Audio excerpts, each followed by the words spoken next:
অসমৰ এটা নয়নমণি যুৱ প্ৰজন্মৰ সাৰ্থক জুবিন দা মৃত্যু হোৱা আজি ৩ মাহ হৈ গ'ল।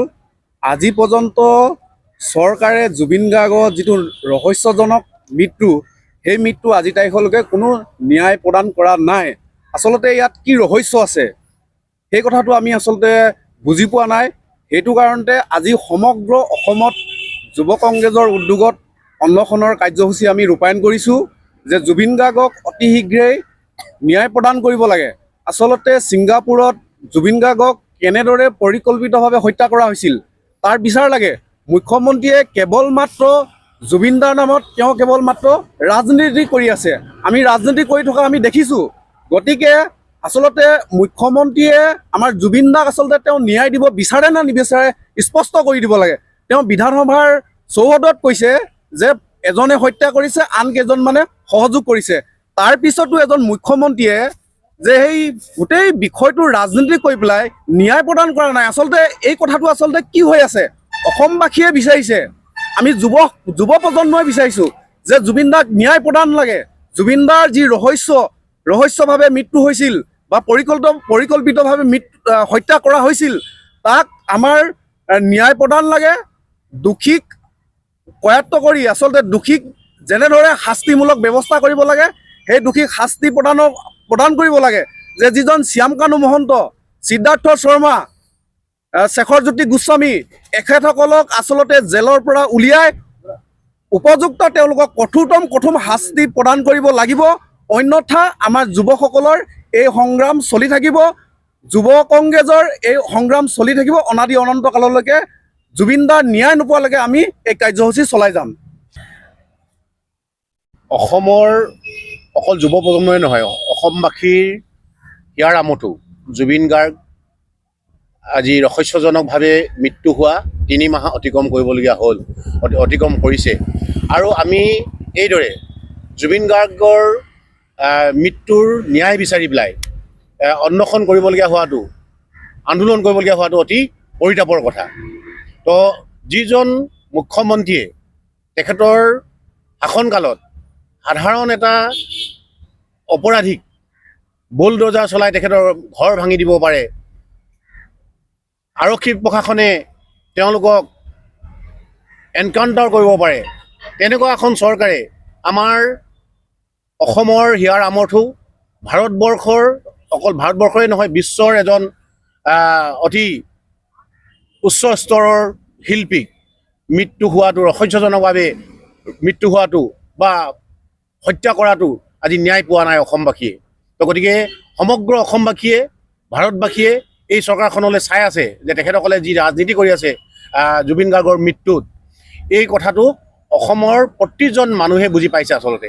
তো আমি অনুভৱ কৰিছোঁ যে এইখন চৰকাৰ থাকে মানে জুবিন গাৰ্গৰ মৃত্যুৰ যিটো ন্যায়, সেই ন্যায় হয়তো নাপাব।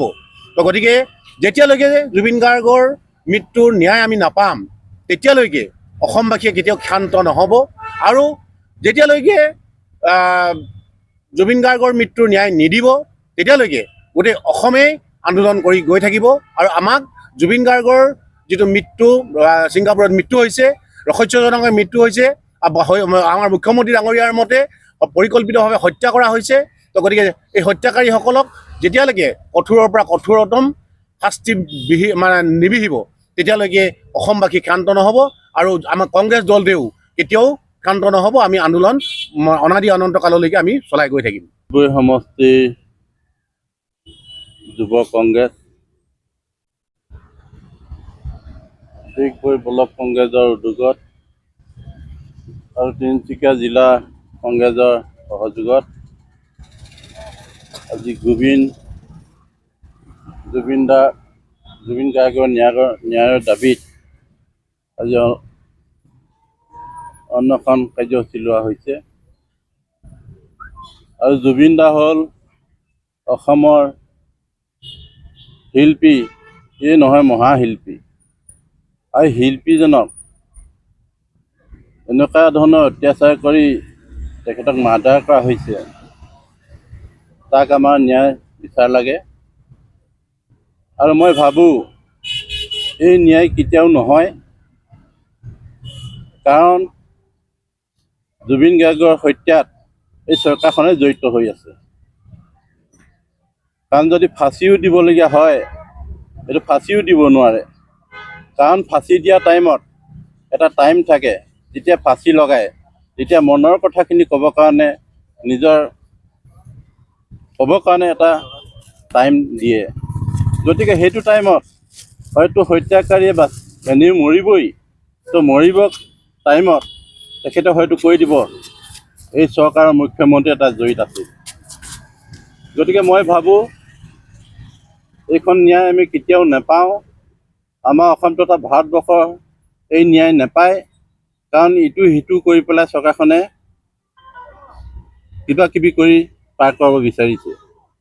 গতিকে আমি কংগ্ৰেছ দলে ইয়াত অনশন কাৰ্যসূচী লৈছোঁ আৰু জুবিন দাক আমাক ন্যায় লাগে। জাষ্টিছ ফৰ জুবিন দা, আৰু জুবিন দাক আমাক ন্যায় লাগে। গতিকে এই ক্ষেত্ৰত যে চৰকাৰখনে একো নকৰে সেইখিনি আমি জানো, তথাপিতো আমি তেওঁৰ ন্যায় বিচাৰি থাকিম। যিখন চৰকাৰে কবিতা এটা লিখিলে, মানে কবিতা এটা তেখেতলোকৰ বিৰুদ্ধে লিখিলে 4 ঘণ্টাতে জেল পঠিয়াই দিয়ে, এৰেষ্ট কৰে। যিখন চৰকাৰে তেখেতলোকে যদি কাৰোবাৰ আপত্তি দিয়ে 8 ঘণ্টাতে তেখেতলোকে বলডোজাৰ চলাই তেখেতলোকে ঘৰবোৰ ক্ষতি কৰে, ঘৰবোৰ ভাঙে। সেইখন চৰকাৰেই আজি 3 মাহ হৈ যোৱাৰ পিছতো আমাৰ প্ৰাণৰ শিল্পী, গোটেই ভাৰত বিখ্যাত, গোটেই বিশ্বত বিখ্যাত তেখেতৰ হিয়াৰ আমঠু ইউথ প্ৰজন্মৰ হাৰ্ট থ্ৰু, তেখেতৰ আজিও তেখেতৰ যিটো হত্যাৰ ন্যায় আজিলৈকে দিব পৰা নাই। তো আমাৰ এটাই প্ৰশ্ন চৰকাৰখনক যে আপোনালোকৰ নিজৰ চৰকাৰ, নিজৰ প্ৰশাসন, নিজৰ পুলিচ প্ৰশাসন থাকে, হোম বিভাগটো আজি মুখ্যমন্ত্ৰী স্বয়ং নিজৰ হাতত আছে, তৎসত্বেও আজিলৈকে কিয় ন্যায় দিব পৰা নাই? অসমৰ 3,25,00,000 মানুহ জনসাধাৰণে আজি তেখেতৰ ওপৰত প্ৰশ্ন সুধিছে। আৰু আমিও তেখেতে ডিগবৈ, গোটেই সমগ্ৰ অসমতে কংগ্ৰেছে আজি প্ৰতিবাদ লৈছোঁ আৰু অনশনো লৈছোঁ যে আজি আপোনালোকৰ জুবিন গাৰ্গৰ নিচিনা আজি ইমান মহান শিল্পীগৰাকী যদি ন্যায় দিব যদি নোৱাৰে, আজি সাধাৰণ ৰাইজৰ ন্যায় ক'ত? আজি তেখেতলোকে সৰু পুথি খলিহনাক ধৰি ৰৌ বৰালি তেখেতলোকে আজি বচাই ৰাখিছে, এইটো আমাৰ ধাৰণা হৈছে। আৰু চৰকাৰখনে যে তেখেতলোকে নিজে স্বীকাৰ কৰিছে যে হত্যা কৰা হ'ল বুলি স্বীকাৰ কৰাৰ পিছতো আজিলৈকে কিয় ন্যায় দিব পৰা নাই আমাৰ 3,25,00,000 মানুহৰ? এইটো প্ৰশ্ন তেখেতে দিব লাগিব। নহ'লে অনাগত যি 26 নিৰ্বাচন আহিছে, ৰাইজে বুজি পাইছে ইতিমধ্যে যে গোসাঁই ঘৰত কোন আছে, আৰু ইতিমধ্যে ৰাইজে এটা তেখেতৰ ওপৰত বিপৰীত স্থিতি লৈছে যে 26ত প্ৰত্যুত্তৰ দিয়া হ'ব। এইখন চৰকাৰ গ'লেহে আমি বোধ কৰোঁ জুবিন গাৰ্গৰ প্ৰকৃত ন্যায় পাওঁ বুলি আমি আশা কৰিছোঁ। আজি তিনিচুকীয়া জিলা যুৱ কংগ্ৰেছৰ উদ্যোগত ডিগবৈ সমষ্টি যুৱ কংগ্ৰেছ আৰু ডিগবৈ ব্লক যুৱ কংগ্ৰেছৰ সহযোগত আমি এই জুবিন গাৰ্গৰ ন্যায় বাবে আমি 2 ঘণ্টীয়া অনশন কাৰ্যসূচী গ্ৰহণ কৰিছোঁ। আচলতে আমি দেখিব লাগিব যে জুবিন গাৰ্গ কোন হয়। জুবিন গাৰ্গ আমাৰ প্ৰাণৰ শিল্পী, হিয়াৰ আমঠু, গণশিল্পী, ৰাইজৰ শিল্পী আৰু ঈশ্বৰৰ সন্তান জুবিন গাৰ্গ। তেওঁ এজন মহান সত্তা আছিল। কিন্তু আমি দেখিছোঁ যে যেতিয়া জুবিন গাৰ্গৰ মৃত্যু হোৱাৰ পাছত বিজেপি চৰকাৰে যেনেকুৱা কাম কৰিব লাগিছিল তেওঁৰ ন্যায় সংক্ৰান্ত, কিন্তু সেনেকুৱা কৰা নাই। পৰিলক্ষিত তেওঁ ভেকু ভাওনাহে কৰিছে।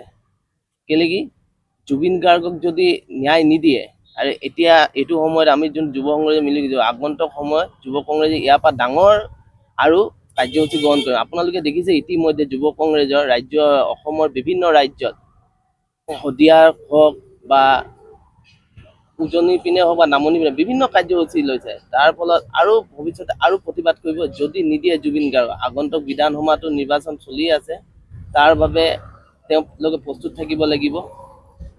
আৰু লগত তেওঁলোকে ৰাইজক ভেকু ভাওনা কৰিব নোৱাৰে, ইমানখিনিয়ে